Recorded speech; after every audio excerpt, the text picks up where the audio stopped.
Welcome to How to Decorate from Ballard Designs, a weekly podcast all about the trials and triumphs of decorating and redecorating your home. I'm Caroline. I'm on the marketing team. And I'm Taryn, and I'm a product designer. I'm Liz. I head up the creative team. We're your hosts. Join the expert team at Ballard Designs for tips, tricks, and tales from interior designers, stylists, and other talents in the design world. Plus, we'll answer your decorating dilemmas at the end of each episode. We love answering your questions, so don't forget to email us at podcast@ballarddesigns.net. Now, on with the show.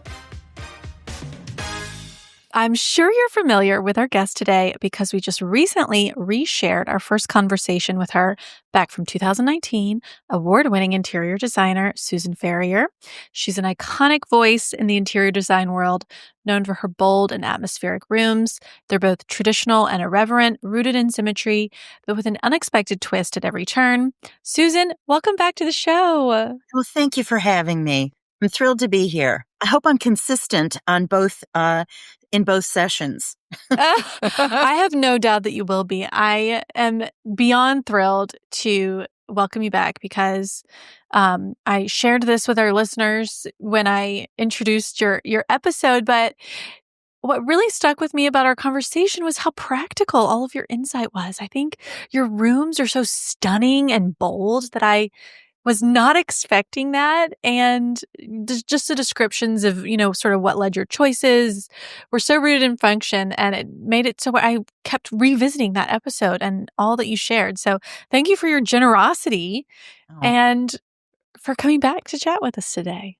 Well, I'm thrilled to be here. I took a listen back to that first time you were here, and I feel like you really opened up a way for me to think about design in my home in a way that was different than other conversations I feel like we've had in the past. Like how we move through our homes, how we think about our homes, how we think about design. So I'm so excited to hear what you've been up to.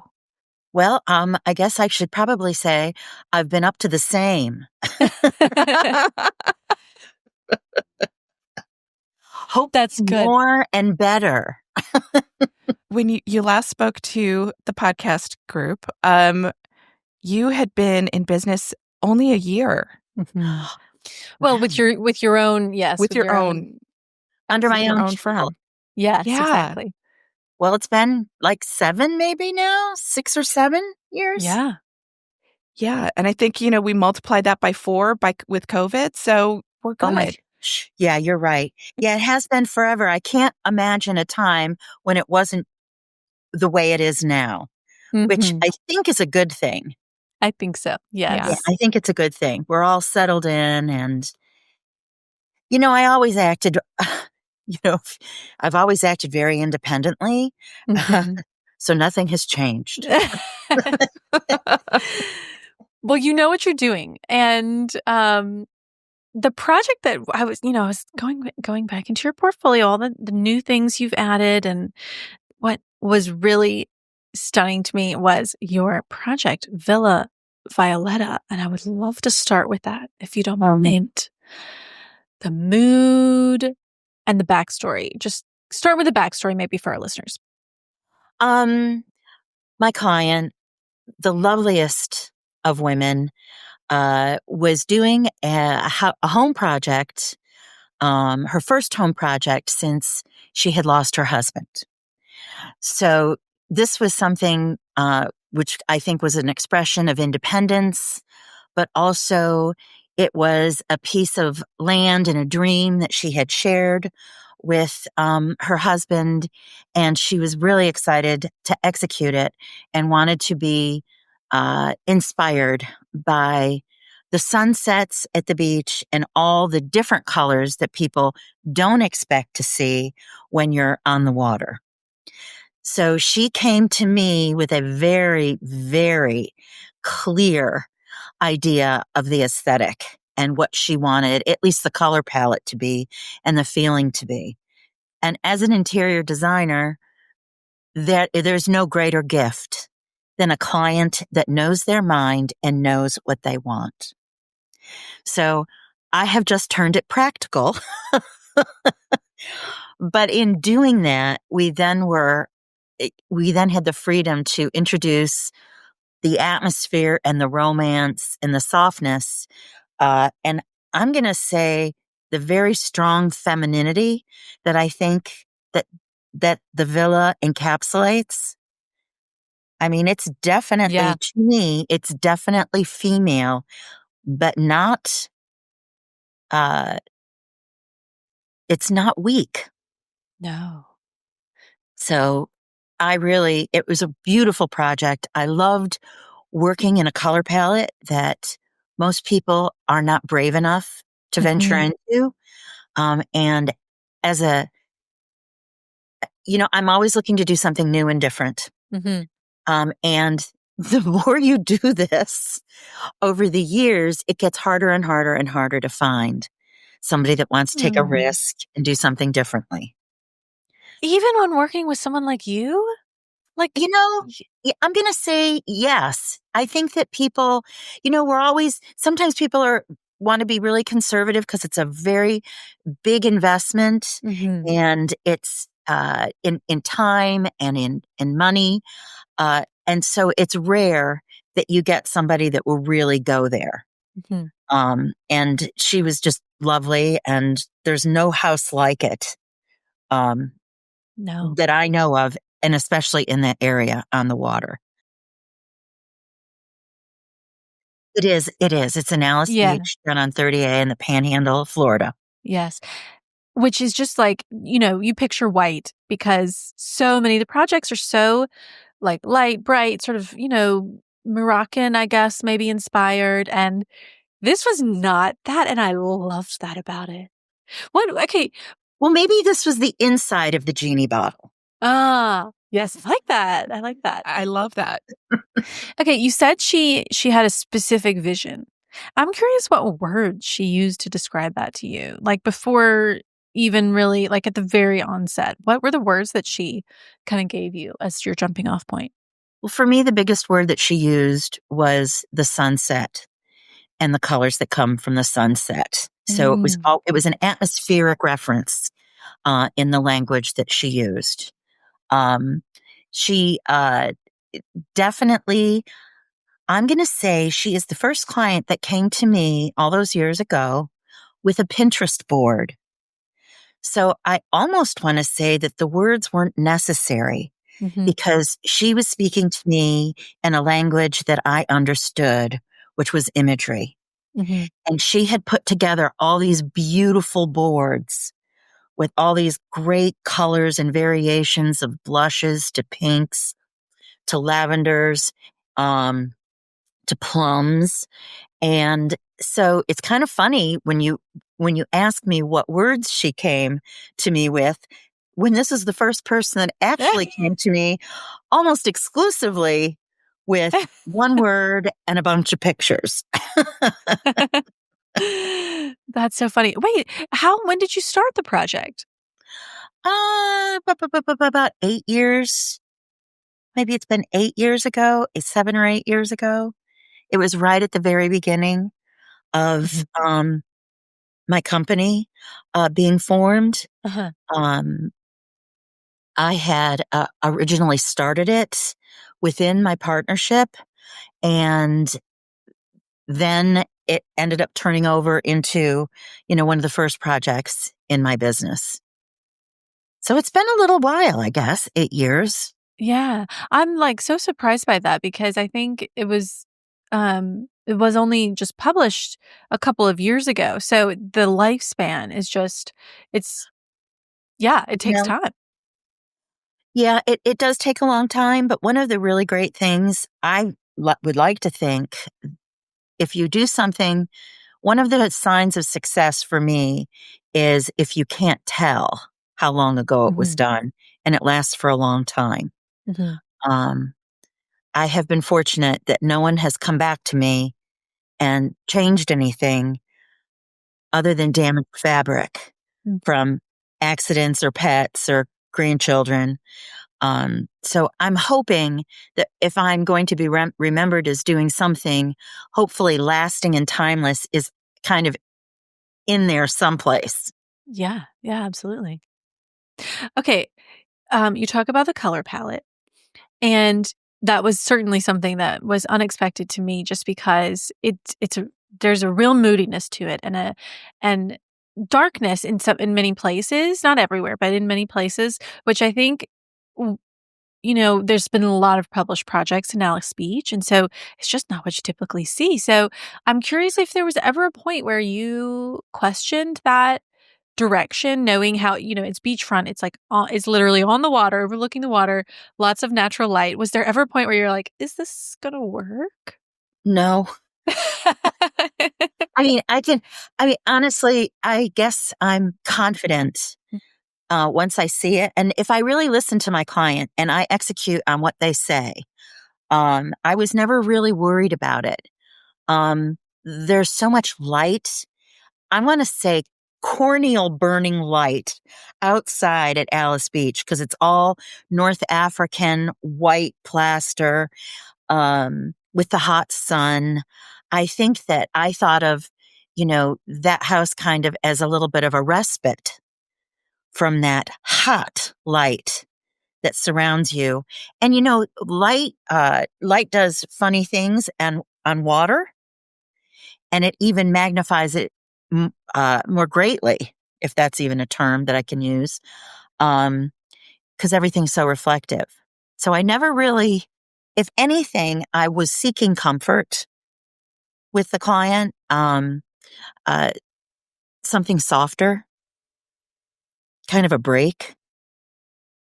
Okay, I totally get that. I love to take like a nap in a dark room when you've been out on the beach, and I hadn't really connected those things, but you're right. That is such a nice like respite from just the brightness. Yeah. Yeah. Okay. I want to hear more about the draped sofas in the living room.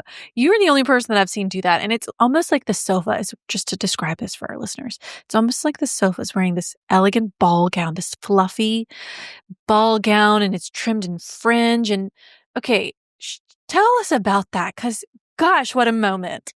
I've never thought about it like that, but since you've described it, now all of a sudden my head is going to opera cape.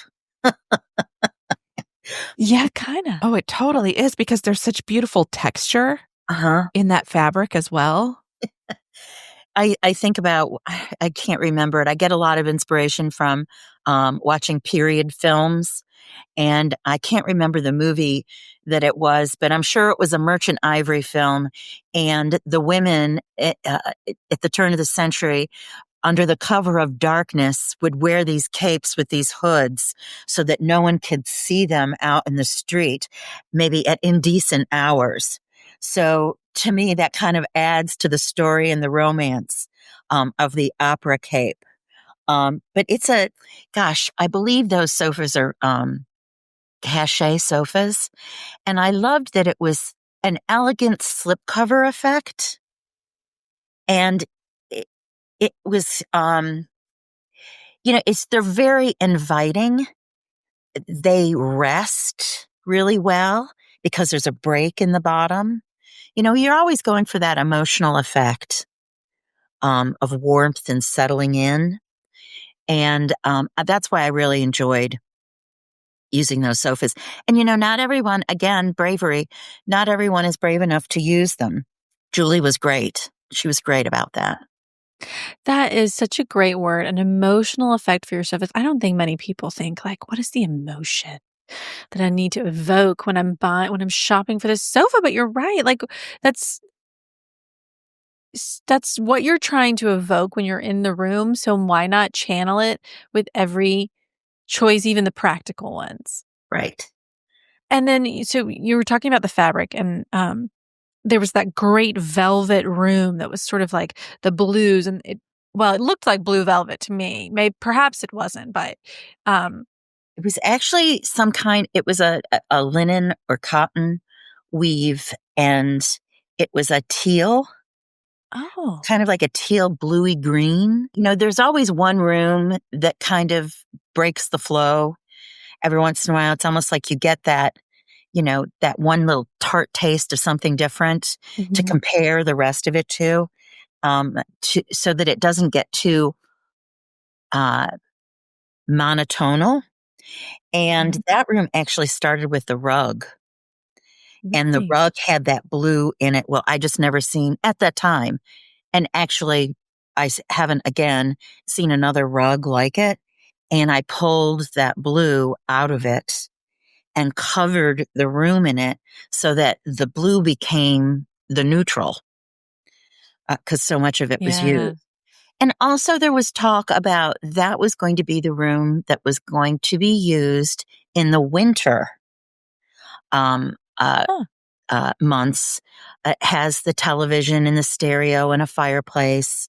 So when you're not right on the ocean, that was where she was going to spend the colder months, away from all the big windows. So I don't know if you've noticed, but if you look at the images in that room, there's 2 stone penguins at the fireplace. Right. And I'm going to I was curious about those.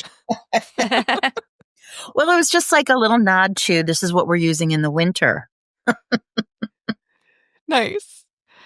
But I think in the winter, we all crave such blue sky when it's so gray.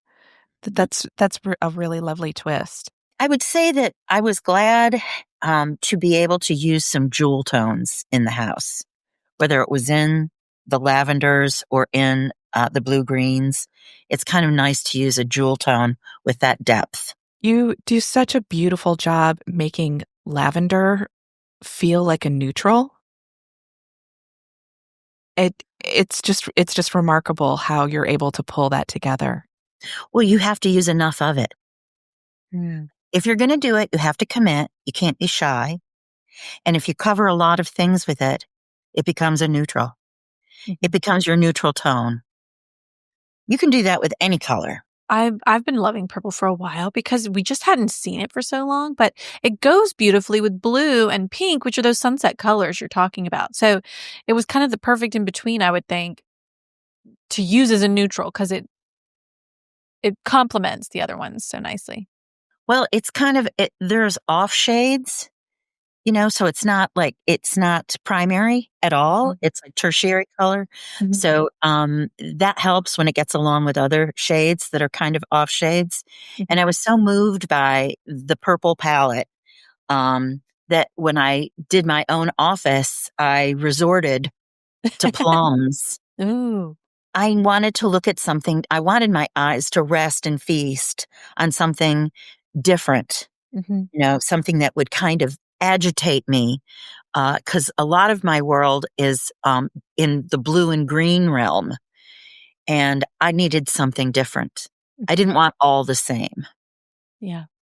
I really enjoyed seeing the sort of entry in that space because, gosh, it was so symmetrical and so dramatic, but unexpected. Will you share a little bit about the function of that room and the just inspiration that you went to there, and maybe describe it a little bit for our listeners?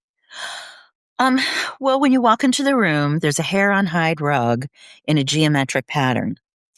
And a lot of the brindle colors in that hair on hide relate directly to the oak paneling that is kind of a blonde color, a blonde green gray color that then serves to neutralize it as a really wonderful box with that stone floor. I like to use crusty pieces of furniture that looks like it may have lived a life and has endured possibly some damage. And on either side of that room, we have 2 very grounding large consoles that are not slick or shiny. They look like you pick a seashell up off the sand, and sometimes, they're chalky and they have barnacles growing on them and they're chipped possibly or peeling. But they hold life or held life. So I look at the 2 main pieces of furniture in that room as something that kind of rustled up through the sand. And I knew that that was going to be the only truly kind of colorless spot in the house that everything else is going to be set apart from. So you walk into this incredibly, what I feel was fairly neutral environment, And then you're led up to the stairs. And when then you get to the second floor of the house, you are awash, on the horizon with the color that's in that main room. So it was an effect that I was trying to achieve in order to make the most of the decisions that were made on the second floor where the color palette was concerned. The mirrors and the accessories and those candelabras on just every piece was so bold and striking that I'm sure, I would imagine you walk in and you're just transported because I feel like every room that you have to kind of need some fanfare to walk into any of these rooms. A little bump, up, bump. Well, there's just so drama. It's so gorgeous. Again, we go back to the opera of it. But I'm glad that you said that, because that was I don't know if anybody's ever done work or been in homes on Alice Beach, but the lots are very, they're in high demand and they're very small, and the architect has to be very smart about how he lays things out on that plot. And so sometimes it's like a puzzle. You've got the space that you have for that function, and then you need to make the most of it. Mm-hmm. And if we hadn't addressed that entry point with the drama and the interesting things to look like, you would have run the risk of walking into something that could probably, in another dimension, be referred to as a low-ceilinged box. Mm-hmm. So it had to be opened up so that you could see almost through the walls. Right, because the ceilings do feel pretty low. They are. In comparison to everything else in the house. Yeah. When a lot of these communities have building restrictions, you can only go so high, you can only go so wide. But people are asking for, people are asking for a lot of programming that has to be put within that space. It's almost like you have to treat it like it's a boat. I hadn't thought about the programming and the actual architecture creating the challenge for you in that entryway. I was just so dazzled by the elements you put in there, but it does make sense. Yeah, exactly. Because when you look at, there was a write-up about the house and you could see the exterior, and it's very tall and kind of squished, really, because they're all kind of there in a line. So I guess that makes sense. It was kind of an unexciting spot, but you were giving it that moment that you needed to then lead into the other moments. Right. It was compressed. You go up the stairs for your release. Mm-hmm. So there's like an emotional, you're like into yourself, and then you go up and you see that great space with all that color, and you're free. You can fly. Yeah. In our last conversation, you were talking a little bit about how you love to mix up the seating around a dining table because you felt like if it's all the same, then it can feel very like conference-like. And that really clicked for me. But as I was going through your work, in this house, you do it. You also did that at the kitchen island. And to me, the dining table feels like, okay, that makes sense. I've seen that. But the island, I don't see that. So walk me through that, because I loved it. There's all different ways people like to sit at a kitchen island. Mm-hmm. And, I have to say, you follow function first, and then you put the veil of beauty over it. And, you have many people asking for different things, and you have to figure out how to accommodate it. I believe for this particular island, there was like one star piece that was a really beautiful chair, and then some long benches to complement it. And it's just another way to put in a little bit of variety, but also I find myself repeating that practice because it gives you more variety in how you can use the island. Sometimes when I'm at a kitchen island, I'm working and I'm surrounded with paper and a computer, a drink, and who knows what else. And if you have a bench that you're sitting on, you can set things next to you without having to maybe put everything right in front of you. So it gives you a double layer of workspace, a double level of workspace. And also it helps when there might be children that are going to frequent the house. And sometimes you can put, 2 spots for an adult. If you marry those and make it a little bit longer bench, sometimes you can put 3 or 4 kids in. That is genius. Would have never thought of that. Yeah, but a you're bench right. at the kitchen island is just brilliant. It really is. And, in this case and in so many new homes now, the island has gotten so big that, it's not just 3 to 4 stools anymore, which can be a lot. It's like, okay, you got 6 spots or something. So you run the risk of doing what you talked about last time, which was it looking very conference room like.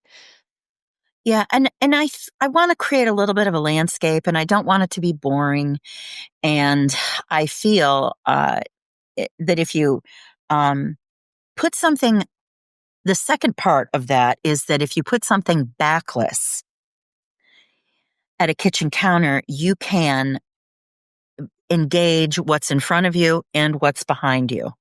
Oh, yeah. In a big open floor plan like that, the last thing I wanted to do, this is kind of an architectural thought process. I didn't want to set up a low wall to block the people from the kitchen into the main living space. Mm-hmm. So although it's great for the function of the different kinds of people, a number of people that you can put at the island, it also helps the flow of the room because you don't have that guardrail that you're constantly looking up and over. I actually prefer very low backed or no backed seating at a bar Mm-hmm. so that you can turn around and see the entire room. And also, it's meant to be used from both sides. But if you have a row of taller backed seating, you can't get up and over it if you're going to set something on it. So for function in a smaller beach house, Mm-hmm. if the back is lower, you can lift things onto that counter and still use it without having to pull the chair out. I imagine we might have some listeners who are working on a kitchen renovation and maybe they have a large kitchen island. We're not all Susan Ferrier, though. So do you think other people could pull this off in a way that is cohesive? And if so, what advice would you give them? 100%. And a trick to combining a long bench with a single bar stool is your ornament, organic expression, however you want to refer to it, needs to be front loaded on that one single bar stool. And then the bench needs to be kind of dumb. It needs to be massing and go away with very little ornament so that they play off of each other. So you don't have too fancy things that looks like, you went to the flea market. Although, flea markets are great, but everything that you do in your house needs to be about relationship between the forms that are next to each other and how you carry your eye through the space. Mm-hmm. And if you have something that is a little bit more ornate or has some beautiful line, you want to sit it next to something that allows it to shine and doesn't detract from it by competing with the lines that are so strong in it. Anyone can do that. Anyone can do that. They just have to understand that not every piece of furniture can be the star in the room. There needs to be supporting characters. And that's true of life. There needs to be strong supporting characters. Okay, so bench is long and unadorned, and the single stool seating options are more of the unique silhouette, the interesting silhouette. The sculpture. Yeah, the sculpture. Okay. That makes sense. Do they need to have similar materials or can they be contrasting? They can be contrasting. They just need to be, you've got to curate it, like with your fabrics, and they just need to get along. Easier said than done, but yes, that makes sense. Oh, sorry. No. Sorry. I think it's I think theme that we talk through on the show. So our listeners know what you're talking about, but also it feels daunting a little bit, I think. Well, you could put a texture on the chair Hmm. and do a leather on the bench. That way, one thing is smooth and the other thing has some tooth Uh-huh. to your eye. And by no means, do not do two patterns. Okay. Even though it's a dumb shape, don't do two different patterns because then you're just throwing the basis for the whole idea out the window. Yeah. So, you have to think about how you dress. And if you have a pair of plaid pants on, I don't think you're going to put a polka dot shirt on. I could be wrong. Things are changing. Um, but I think about it in that way. Would you dress like Yeah. that? So with fabrics, I would give that piece of advice if you're on the fence. Mm-hmm. Yeah. There's something about the way that you talk about furniture pieces that I start to visualize them as people, and I Well, they start to are. I know. So I'm wondering, like, do you personify the furniture that you're placing in there Well, and everything think has about a it like spirit. that? Everything has a spirit, and you think about people that remind you of something, a form or a attitude. So I guess and the big word is, I think I anthropomorphize furniture and make Yeah. it human. I do. Mm-hmm. I think about it like it's a person. No, I mean, just the way you were talking about benches and bar stools, like thinking about that, it made me think about, everybody knows a relationship or a marriage where there's one person that talks all the time. And Mhm. then their partner is kind of, the Someone has to be the silent listener. support. Right. Yeah, it's a listener. Yeah, it's a listener. But that's the same, and I'm glad you brought it up. It's the same thing at a dining table. You have to have all different kinds of guests at your dining table. Some are there to sit in the middle and talk and keep things going. And other people are there to anchor the ends and listen and, lend support to the conversation. So it's Yeah.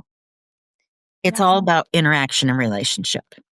Well, I also loved, I think like kitchen islands are now like your entertaining space. They are where you eat breakfast. They serve so many functions these days. And so I was also just looking at it, I think this is so clever because sometimes I'm the person sitting at the island watching another person cook. And I'm just there chilling, hanging out, drinking my wine, eating my snacks. And I'm really tucked in for a while. In which case, I might choose the bench. But then occasionally, I might just be like perching, like eating my yogurt, running out the door, in which case, I'm not going to pick the bench. I'm going to pick like the backless one. You have the different seats for different functions like you would in a living room. I just don't think we typically do that at the island for some. It's funny how we don't, many of us, you do obviously, apply that same thinking to the island too. So I think that's a great like sort of little takeaway for someone maybe that's picking some stools because yeah, once you've got this big expansive space, you have the opportunity to fill in different And seats. can I give you some practical information about that? Please. I mean, everybody works in a budget. I don't care who you are. And one of those really personality bar stools is probably going to cost you a pretty penny. And the bench might give you some relief. Mm-hmm. So there's also that. I mean, in practicality, there's just no, it works on many levels, I guess is what I'm trying to say. Yeah. You know, Yeah, it's very clever. Okay, you were talking about fabric, so I want to touch on that a little bit because I really love going through your portfolio, looking at the different upholstery pieces. Because in many of your projects, you have these big living rooms, and you masterfully lay out the floor plan, and you've got all this different seating options. And I was kind of trying to go through looking at the fabrics you pick. I'm wondering if you could kind of give us your internal monologue because you use largely solids, not a lot of pattern, but there's a lot of diversity, I guess, in the color or the texture. So like how are you thinking about it as you're picking like sofa, 2 chairs, 2 other chairs, other sofa? Like what's your thought process there? The fabrics are a great opportunity to balance the color in the room. And the room is going to have finished colors. So that you're going to have your walls and your ceiling, and you're going to have your floor, and you're going to have whatever the windows are made out of. So all of a sudden, you are faced with the architectural color palette where the hard finishes are. And then you've got to pull something out of these finishes so that it gets along and looks like it was all one big cohesive thought. I always start with the function, and I try to put the most durable fabric on the larger pieces of lounge furniture in a room. And as I go from sofa to chairs, the smaller, more sculptural chairs, perching chairs, probably get the finer fabrics because they're not going to be anybody's first choice because you're going to go to the comfortable things. So in a lot of ways, there's a hierarchy of the durability and the colors. I love a room with a white sofa, but a lot of times people aren't going to let you do that. So I would love to make the sofa white and have it pop. But you have to live on it, and you have to live on it with kids and pets.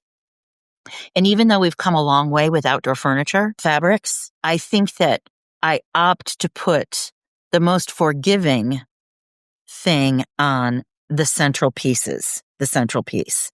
And if I need a pop of brightness, you can always put white pillows on it. So it's all kind of a balancing game.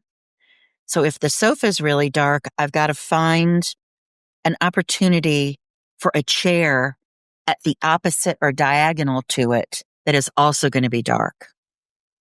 Okay. So it's kind of like a rhythm. Yeah.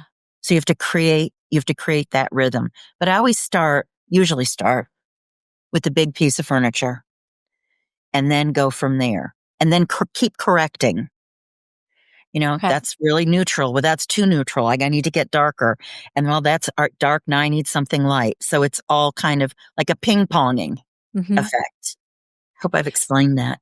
Absolutely. The rhythm, I think, is a perfect word. And the diagonal, interesting. I can probably go through and find that in your work, but what a great suggestion for our listeners to think, okay, I've got dark here.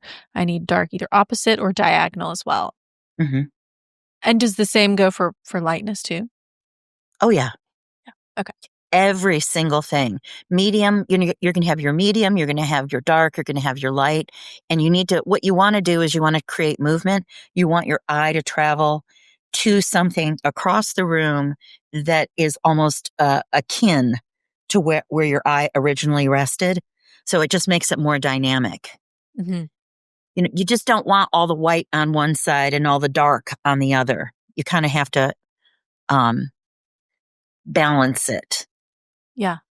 Do you think that that's something someone who's doing their own home is where they're making a mistake? Like thinking, oh, okay, I'm going to do this room and it's all going to be, I want it to be light and bright. So I'm going to use all light and bright. And they bring no darkness in and no medium tone in.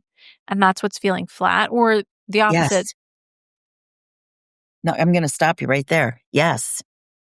That's what makes it flat. It's all like a hum. There's no highs and there's no lows. Because I think there was a time where maybe on like Pinterest or Instagram and in design magazines, there was this light, bright white space and it looked so appealing, and those were done masterfully, but like it's hard to recreate that without just the right elements. And I feel like it looks like, oh, I could do that, but it's way harder than you think it's going to be. Well, most of the time we get to experience those rooms through imagery, which is through the photographic eye, through the lens. And the lens is really great at capturing light. and creating shadow when shadow might not be there.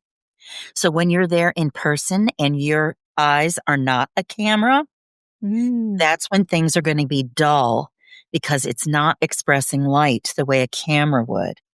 So when we do a photo shoot, I understand that the 3-dimensional world is very different than the flattened 2-dimensional world. So I have to step back and let the experts, move things in and out, adjust the light so that on the page, you get the emotional effect that you're looking for. But when you're standing there in person, it may not feel like they're doing the right thing. Mm-hmm. So you have to take that into account. I'd never thought about the camera capturing shadow so well that it's not true to life, or it looks great in the picture, but like without the shadow in real life, Right. Yeah, it's not as warm. Yeah, if you're looking at it standing in this one spot, if you go 4 steps over to the right, it's going to look completely different. Mm-hmm. So, don't get me wrong, I love an all white interior, but that means there has to be some really great dark lines in it that separate and delineate boundaries, if you will, to all the lightness. I love a white interior. I think that's really great. If you can live in it and figure out how to make it work for you, I'm 100% behind that. And I'll never say no to doing it. But you also have to use like a lot of textural, crusty, dark elements. How can it's mascara. Mm-hmm. You need to outline it to make it pop and give it definition. Or eyebrows. Mm-hmm. Eyebrows. Yeah, exactly. I want to talk a little bit about the emotionality of the rooms. So you've kind of touched on that a couple times in the conversation, and I want to figure out what are the key emotions that you're thinking about when you're putting a room together or putting a house together? And should we feel differently about one room than another? Yes, we should. But I think that I want people to feel held and safe and calm in a room. So there's a security I want people to feel and a calmness I want people to feel. And the best way to achieve that is through balance and a visual math so that everything kind of makes sense. I would like the rooms to feel like you hear a gong rather than you hear chimes, like a lot of little high notes. I mean, there's places for that and it's great. It's sprinkly, it's jewelry, it's all that. But when you go into a room with the furniture, I want you to feel the deep, like resonating gong, that makes you feel safe and that you've arrived. That's amazing. That's home as sacral healing. Like that's really kind of amazing. I feel like it was kind of funny. I will say one thing that somebody once told me, because I don't know if you've ever talked to me at a cocktail party before, but I am not a calm person.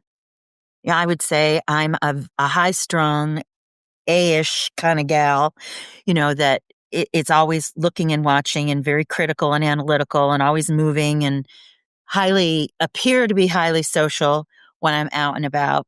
And somebody once said that, although I might use all different styles, and the rooms look different and the homes look different that I do, there's always a universal feeling. And that feeling that is imparted in these spaces is really my own internal correction. I aspire to the calm, comfortable ease that hopefully I'm, giving to my clients. You just, and also it's actually a really good background for people to be chattery in and have activity in. It's not distracting. You can concentrate. What does your home look like? Would you say it's consistent with what your client spaces look like? My home is on my website. I'm going to say it is and it isn't. I do use fewer, larger pieces whenever I can.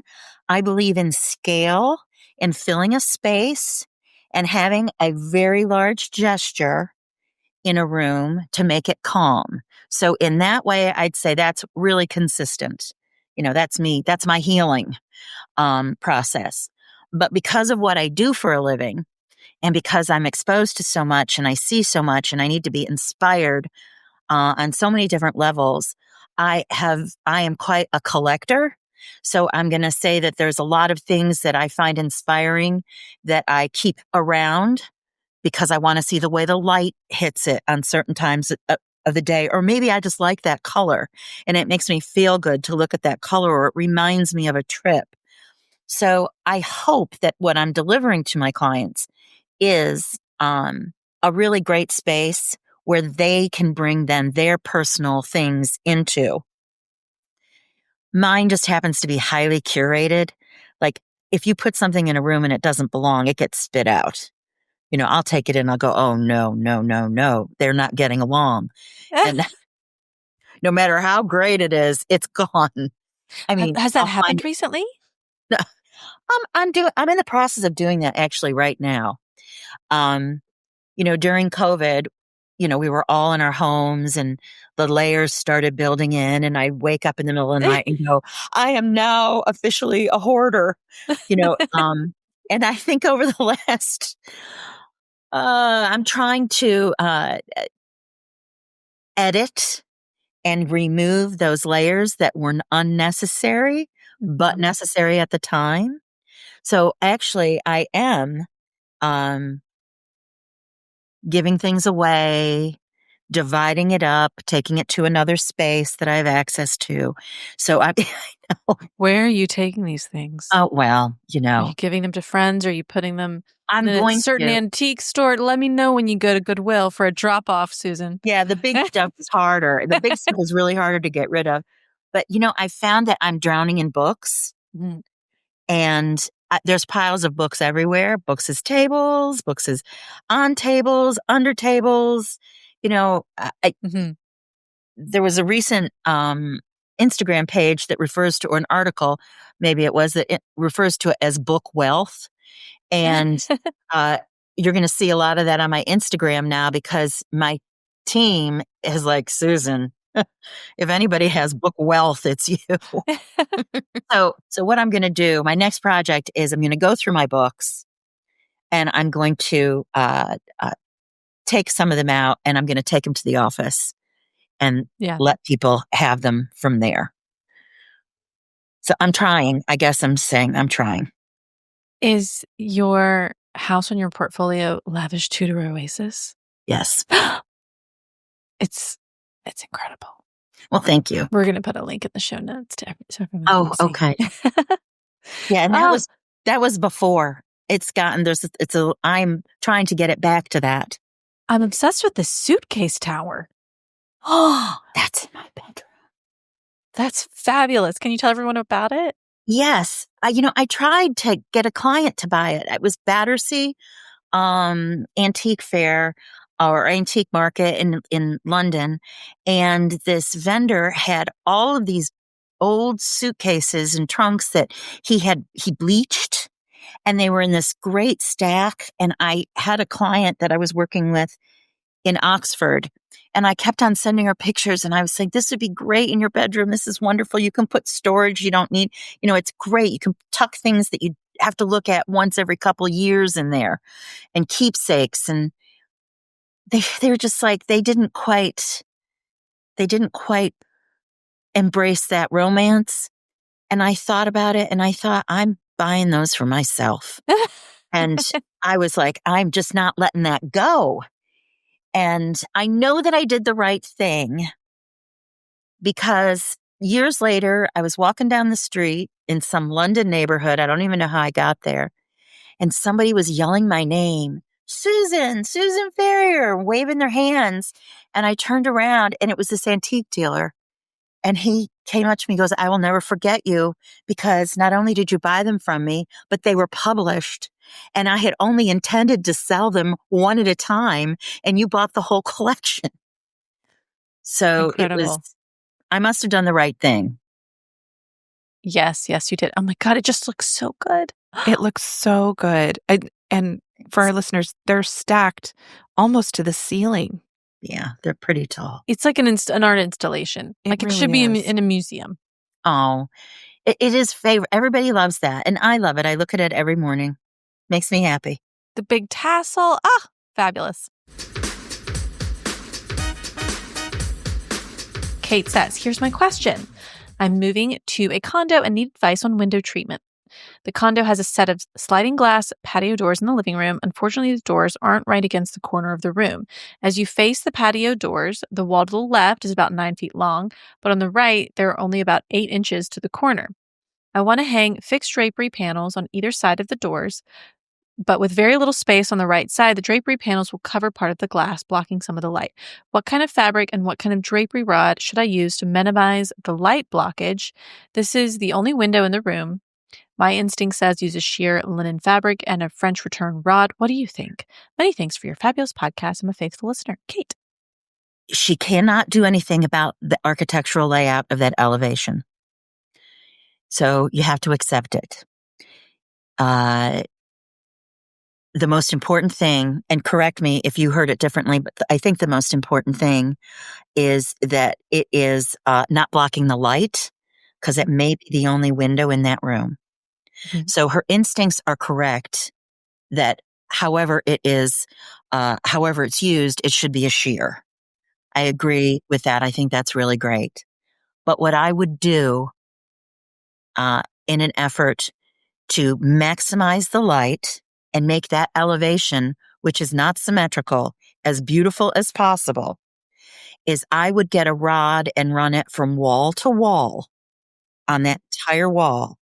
And I would stack that drapery all on the 9-foot wall so that the entire window is exposed. And that's going to do several things. Number one, you're going to get 100% of your light. You're going to get a layer on that 9-foot wall that will host a beautiful table with things on it or a sofa. It will just be, it'll add to the decor of the room, not just the drapery for the window. You're going to add a texture because there's going to be a ripple fold in there. And I want you to take it to the ceiling, and you're going to have an issue with pulling it. So I'm going to recommend that whatever drapery rod from wall to wall that she selects, it's one where there's a wand at the end and there's ease of movement. Mm-hmm. So I think, what did she say her preferred rod was? French return? The French return, I'm so sorry, it's too prim for this. Okay. A French return kind of comes around and hugs the window, and that is not going to work on that wall. It might work on other windows in the house, but I think she needs to have that gesture.